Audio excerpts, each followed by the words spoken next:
Yan ang kwento ng ating nakaraan, mga bayaning lumaban para sa kalayaan. Mula Mactan hanggang sa ating kasarinlan, Pilipinong matapang hindi kailanman susukuan. Taong 1521, dumating si Magellan, nakala niya'y kayamunit sa Mactan. May datong matapang, sila Lapu-Lapu ang lumaban ng walang alinlangan. Hindi yumuko, hindi natakot, kalayaan ng bayan ng kanyang isinagot. Unang bayani sa ating kasaysayan, pangalan ay buhay sa bawat salinlahit bayan. Bayani ng bayan, itaas ang kamay, kalayaan ng Pilipinas.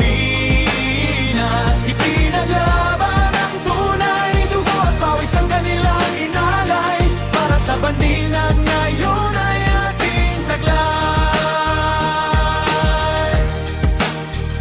300 taon sa ilalim ng Espanya, maraming Pilipino ang lumaban sa kanila. Dagohoy sa Bohol, silang sa Hilaga, Gabriel ay tumindig kahit panganib ang dala. Dumating si Rizal na may hawak na pluma, Noli at File nagmulat sa masa. Hindi man espada ang kanyang sandata, mga salita niya'y naging apoy ng pakikibaka. Bonifacio, katipunan ng binuo, kalayaan ng bayan ng kanyang itinuro. Kasama si Jacinto, utak ng samahan, nagkaisa ang masa para sa kalayaan. Ngunit may alitan sa gitna ng laban, Bonifacio'y nasawi, sugat ng kasaysayan.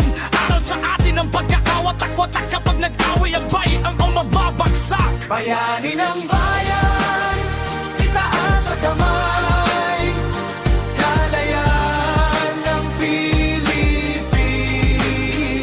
Ipinaglaban ang tunay, dugo at pawis ang kanilang inalay, para sa bandilang ngayon ay ating taglay. Aguinaldo'y nagdeklara ng kasarinlan, ngunit may bagong mananakop na dumaan. Amerikano naman ang sumakop sa bayan, kaya sina Luna at Del Pilar ay lumaban. Si Antonio Luna, general na matapang, disiplina at tapang ang kanyang sandigan.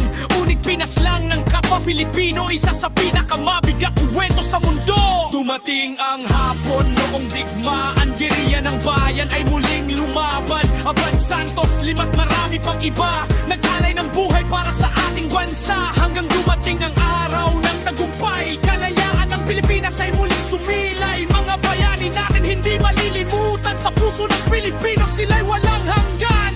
Mula Lapu-Lapu hanggang sa kasalukuyan, dala natin ang kanilang